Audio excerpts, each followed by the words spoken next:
أعوذ بالله من الشيطان الرجيم.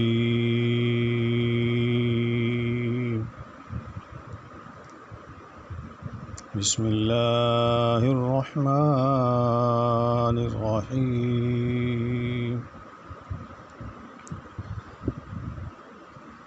يا أيها المزمل قم الليل إلا قليلا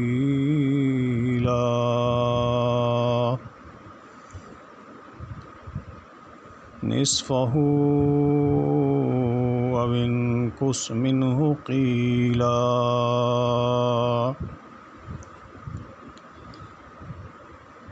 أو زد عليه ورتل القرآن ترتيلا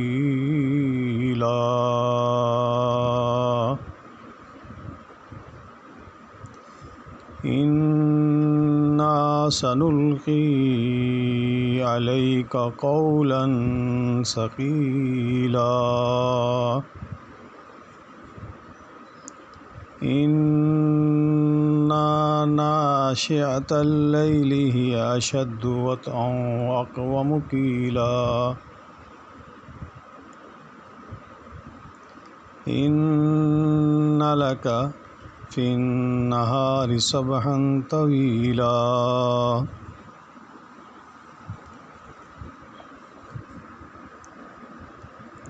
اے کپڑے میں لپٹنے والے،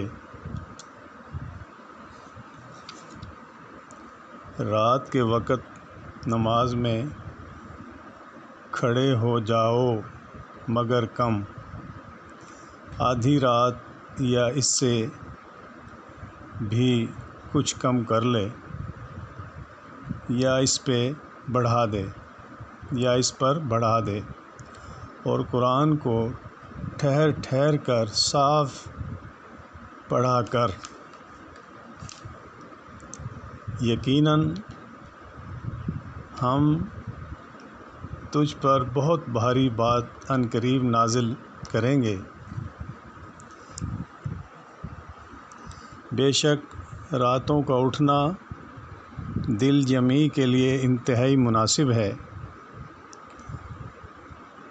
اور بات کو بہت درست کر دینے والا ہے۔ یقیناً تجھے دن میں بہت شغل رہتا ہے، تم اپنے رب کے نام کا ذکر کیا کرو اور تمام خلائق سے کٹ کر اس کی طرف متوجہ ہو جاؤ۔ جس وقت یہ آیت نازل ہوئی، نبی صلی اللہ علیہ وسلم چادر اوڑھ کر لیٹے ہوئے تھے، اس لیے اللہ نے آپ کی اسی کیفیت کو بیان کرتے ہوئے فرمایا، مطلب ہے کہ اب چادر چھوڑ دیں اور رات کو تھوڑا سا قیام کریں، یعنی نماز تہجد پڑھیں۔ کہا جاتا ہے کہ اس حکم کی بنا پر نماز تہجد آپ کے لیے واجب تھی۔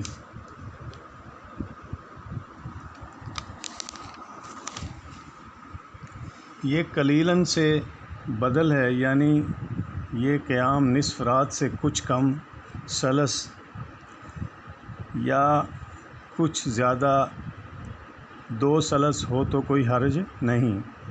چنانچہ احادیث میں آتا ہے کہ آپ کی قرأت ترتیل کے ساتھ ہی ہوتی تھی، اور آپ نے اپنی امت کو بھی ترتیل کے ساتھ ہی، یعنی ٹھہر ٹھہر کر پڑھنے کی تلقین کی ہے۔ رات کا قیام چونکہ نفس انسانی کے لیے بالعموم گراں ہے، اس لیے یہ جملہ معترضہ کے طور پر فرمایا کہ ہم اس سے بھی بھاری بات تجھ پر نازل کریں گے، یعنی قرآن، جس کے احکام و فرائض پر عمل، اس کی حدود کی پابندی اور اس کی تبلیغ و دعوت ایک بھاری اور جاں کسل عمل ہے۔ بعض نے تقالص بھاری پن سے وہ بوجھ مراد لیا ہے جو وحی کے وقت نبی صلی اللہ علیہ وسلم پر پڑتا تھا، جس سے سخت سردی میں بھی آپ پسینے سے شرابور ہو جاتے تھے۔ اس کا دوسرا مفہوم ہے کہ رات کی تنہائی میں کان معنی قرآن کے فہم میں دل کے ساتھ زیادہ موافقت کرتے ہیں جو ایک نمازی تہجد میں پڑھتا ہے۔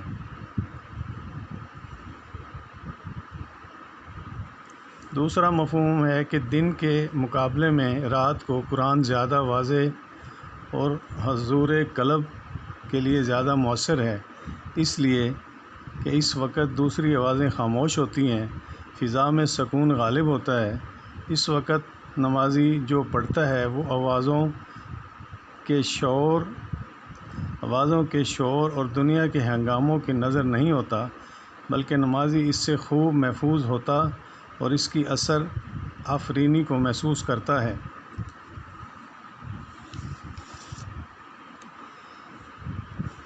دوسری جگہ اللہ تعالیٰ قرآن میں نبی سے جو محبت، جو عزت، جو احترام اللہ نے ہمیں سکھایا قرآن کے ذریعے، یا ایھا الذین آمنوا لا تقدموا بین یدی اللہ ورسولہ واتقوا اللہ ان اللہ سمیع علیم۔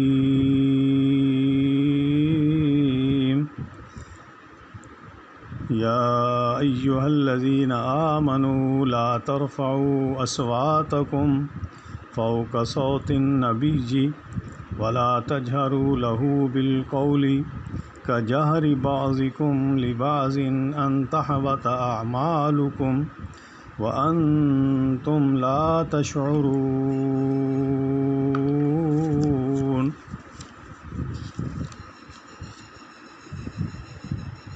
ان الذین یغضون اصواتهم عند رسول اللہ اولئک الذین امتحن اللہ قلوبهم للتقوی لهم مغفرۃ واجر عظیم۔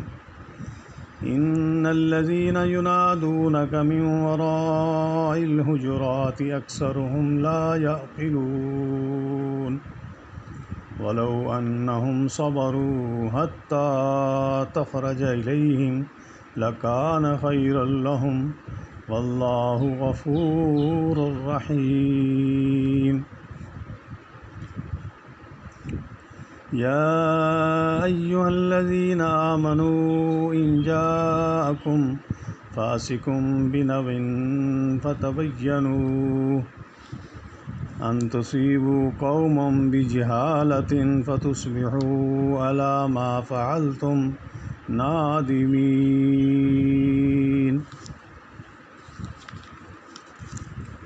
اے ایمان والو، اے لوگو، اللہ اور اس کے رسول سے آگے نہ بڑھو اور اللہ سے ڈرتے رہا کرو، یقیناً اللہ تعالیٰ سننے والا اور جاننے والا ہے۔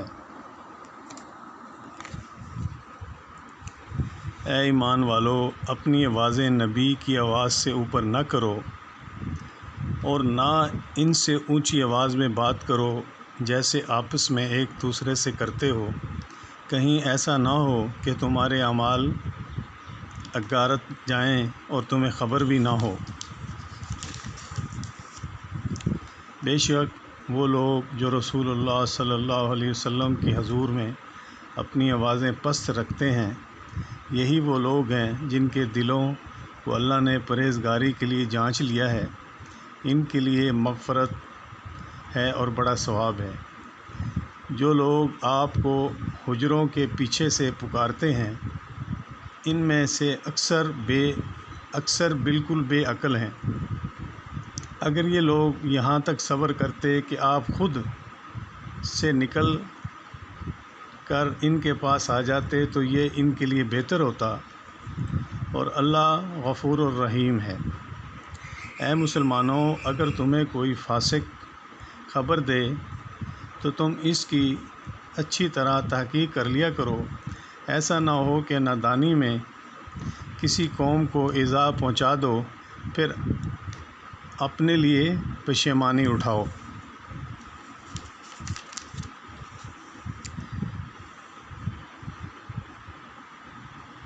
اس کا مطلب یہ ہے کہ دین کے معاملے میں اپنے طور پر کوئی فیصلہ نہ کرو، نہ اپنی سمجھ اور رائے کو ترجیح دو، بلکہ اللہ اور رسول صلی اللہ علیہ وسلم کی اطاعت کرو۔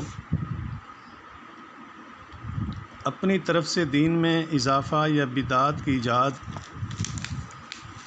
اللہ اور رسول صلی اللہ علیہ وسلم سے آگے بڑھنے کی ناپاک جسارت ہے، جو کسی بھی صاحب ایمان کے لائق نہیں۔ اس طرح کوئی فتویٰ قرآن و حدیث میں غور و فکر کے بغیر نہ دیا جائے، اور دین کے بعد اگر اس کا نص شرع کے خلاف ہونا واضح ہو جائے تو اس پر اصرار بھی اس آیت میں دیے گئے حکم کے منافی ہے۔ مومن کی شان تو اللہ اور رسول صلی اللہ علیہ وسلم کے احکام کے سامنے سر تسلیم و اطاعت خم کر دینا ہے، نہ کہ ان کے مقابلے میں اپنی بات پر یا کسی امام کی رائے پر اڑے رہنا ہے۔ اب اس میں امام کی رائے یا مولوی کی رائے، یا آج جیسے ہر محلے میں 6 مسجدیں ہیں، ان کی رائے، قرآن میں اگر کوئی چیز سمجھ نہیں آئی تو اس سے متعلق کوئی مشورہ بندہ کر سکتا ہے۔ قرآن میں حدیث میں ایک چیز واضح ہے، ایک حکم واضح ہے، جیسے وہ 20 رکعت تراویح، کسی حدیث میں ان کا ذکر نہیں ہے، 8 کا ہے، اور تراویح کا لفظ تو ہے ہی نہیں سرے سے، وہ قیام اللیل، رات کی نماز کہلاتی ہے۔ اب اس کے اوپر پوری دنیا جم کے کھڑی ہے کہ جی 20 پڑھائی گئی، حضرت عمر نے 20 پڑھائی، اللہ کے نبی نے حکم دیا، ایسی کوئی کسی کتاب میں 20 رکعت کا بھائیوں، دوستوں، محترم بھائیوں ذکر نہیں ہے، ہاں 8 کا ہے۔ اب یہاں امام، مولوی، عالم کیا کریں گے اس میں؟ ان سے پوچھا جائے بتاؤ یار کدھر لکھا ہے، چلو ہم بھی اس پہ عمل کر لیں، تو وہ بجائے سمجھانے کے، بتانے کے، کتاب دکھانے کے، بات تو میں اور لڑائی بھی آ جاتی ہے۔ تو اس میں یہ فرمایا گیا کہ اللہ، مومن کی شان تو اللہ اور رسول اللہ صلی اللہ علیہ وسلم کے احکام کے سامنے سر تسلیم و اطاعت خم کر دینا ہے، نہ کہ ان کے مقابلے میں اپنی بات پر یا کسی امام کی رائے پر اڑے رہنا ہے۔ اب فجر کی نماز ہے،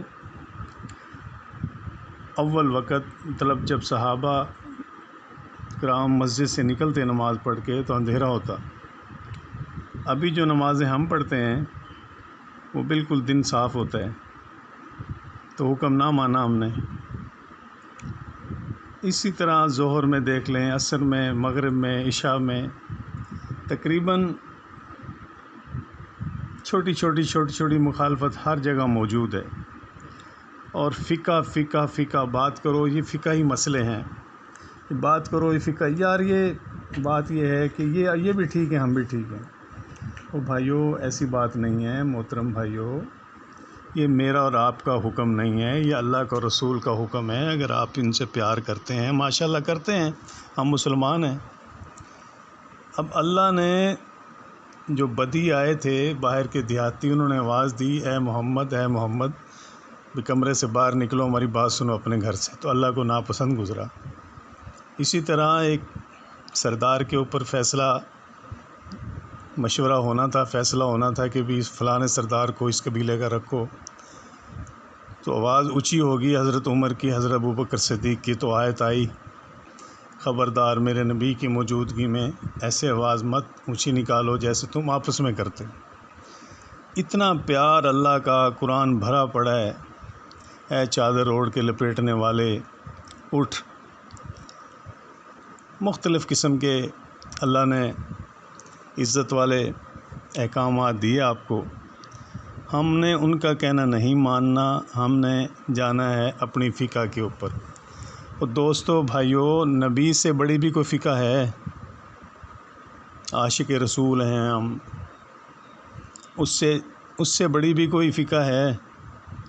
ان کی جوتی مبارک سے ہم اتنا پیار کرتے ہیں، کسی دوست نے تو پگڑی پہ بھی لگا لیا، گلے میں بھی پہن لیا، سر پہ بھی رکھ لیا، چلو ٹھیک ہے بھائی، لیکن حکم کون مانے گا؟ اور بھائی جوتی سے پیار کرنا تو اپنی جگہ پیار ہے، حکم کون مانے گا؟ جنت تو حکم سے ملے گی نا بھائی۔ اس میں رسول اللہ صلی اللہ علیہ وسلم کے لیے اس ادب، تعظیم اور احترام اور تکریم کا بیان ہے جو ہر مسلمان سے مطلوب ہے۔ اب بتائیں، آپ ایمانداری سے بتائیں کہ ادب یہ ہے کہ کہنا نہ مانو، تمیز یہ ہے کہ بھئی جو نبی نے سنت کر کے دکھائی، جو کر کے بتایا، اس کو چھوڑ دو، تکریم یہ ہے کہ اس کا مذاق اڑاؤ۔ ہر بندہ اپنے اس میں گریوان میں جھانکے کہ وہ کتنی محبت اللہ کے نبی صلی اللہ علیہ وسلم سے اور کتنا دین سے اور کتنا قرآن کا حکم مانتا ہے۔ پہلا ادب یہ ہے کہ آپ صلی اللہ علیہ وسلم کی موجودگی میں جب تم آپس میں گفتگو کرو تو تمہاری آواز نبی صلی اللہ علیہ وآلہ وسلم کی آواز سے بلند نہ ہو۔ دیکھیں کتنا ادب ہے۔ ہم تو آواز بلند کیا کرتے ہیں، ہم تو کہنا ہی نہیں مان رہے، ہم تو کہنا اور کہتے بھی ہیں کہ بھی حاضر ناظر بھی ہے، موجود بھی ہے، چلو اگر تھوڑی دیر کے لیے حاضر ناظر ہیں پھر بھی کہنا نہیں مان رہے، پھر بھی کہنا نہیں مان رہے۔ دوسرا ادب، جب خود نبی صلی اللہ علیہ وسلم سے کلام کرو تو نہایت وقار اور سکون سے کرو، اس طرح اونچی اونچی آواز سے نہ کرو جس طرح تم آپس میں بے تکلفی سے ایک دوسرے کے ساتھ کرتے ہو۔ بعض نے کہا کہ اس کا مطلب یہ ہے کہ یا محمد یا احمد نہ کہو، بلکہ ادب سے یا رسول اللہ کہہ کر خطاب کرو۔ اگر ادب و احترام کہ ان تقاضوں کو ملحوظ نہ رکھو گے تو بے ادبی کا احتمال ہے، جس سے بے شعوری میں تمہارے اعمال برباد ہو سکتے ہیں۔ اب آپ مجھے بتائیں، کیا یہ صحابہ کے لیے قرآن ہے؟ ہم نے نہیں ماننا اس کو۔ ہم مسجد میں فضائل اعمال پڑھتے ہیں، اس پہ لکھا ہے کہ بھئی شریعت پہ عمل کرو، شریعت پہ عمل کرو، ٹھیک ہے بھی کرو۔ کرنا وہ ہے جو فقہ کہہ رہی ہے۔ اور بھائی جب آپ ایک تبلیغ کر رہے ہو اسٹیج پہ بیٹھ کے، بھئی یہ حدیث پہ عمل کرو، تو عمل کون کرے گا اس پہ؟ عمل تو ہم تو نہیں کر رہے، ہم بیان تو کر رہے ہیں بھی حدیث پہ عمل کرو، لیکن عمل تو نہیں کر رہے۔ یہ وہی بات دہرائی جا رہی ہے کہ ادب سے یا رسول اللہ کہہ کر خطاب کرو۔ اگر ادب اور احترام ان تقاضوں کو ملحوظ نہ رکھو گے تو بے ادبی کا احتمال ہوگا، جس سے بے شعوری میں تمہارے عمل برباد ہو سکتے ہیں۔ اس آیت کی شان نزول کے لیے دیکھیے صحیح بخاری شریف۔ ان لوگوں کی تعریف ہے جو رسول اللہ صلی اللہ علیہ وسلم کی عظمت اور جلالت کا خیال رکھتے ہوئے اپنی آواز پست رکھتے تھے۔ یہ آیت قبیلہ بنو تمیم کے بعض عرابیوں گنوار قسم کے لوگوں کے بارے میں نازل ہوئی، جنہوں نے ایک روز دوپہر کے وقت جو نبی صلی اللہ علیہ وسلم کے قیلولے کا وقت تھا، حجرے سے باہر کھڑے ہو کر عامیانہ انداز سے یا محمد کی آوازیں لگائیں تاکہ آپ صلی اللہ علیہ وسلم باہر تشریف لیں۔ اللہ تعالیٰ نے فرمایا ان کی اکثریت بے عقل۔ اس کا مطلب یہ ہوا کہ نبی صلی اللہ علیہ وسلم کی جلالت، شان اور آپ صلی اللہ علیہ وسلم کے ادب و احترام کے تقاضوں کا خیال نہ رکھا بے عقلی ہے۔ اب احترام سب سے بڑا یہ ہے کہ آپ ان کا کہنا مانو۔ جب آپ ان کا کہنا ہی نہیں مانو گے، میں آپ کوئی بھی ہے، تو پھر بے عقلی ہو گئی، عمل جو ہیں وہ سارے ضائع ہونے کے خطرہ، اور ہم ان کے فرمان کو چھوڑ کر امام، ولی، مولوی کا کہنا مانتے ہیں۔ بھئی یہ دین کو یہ جانتے ہیں، ہم تو دین کو نہیں جانتے، یہ کہہ کے جان چھڑا لیتے ہیں لوگ۔ آج دین ان کو پتہ ہے، دین کا ہمیں نہیں پتہ۔ یعنی آپ صلی اللہ علیہ وسلم کے نکلنے کا انتظار کرتے اور آپ صلی اللہ علیہ وسلم کو ندا دینے میں جلد بازی نہ کرتے تو دین اور دنیا دونوں لحاظ سے بہتر ہوتا۔ اس لیے مواخذہ نہیں فرمایا اللہ تعالیٰ نے، بلکہ آئندہ کے لیے ادب و تعمیر و تعظیم کی تاکید بیان فرمائی۔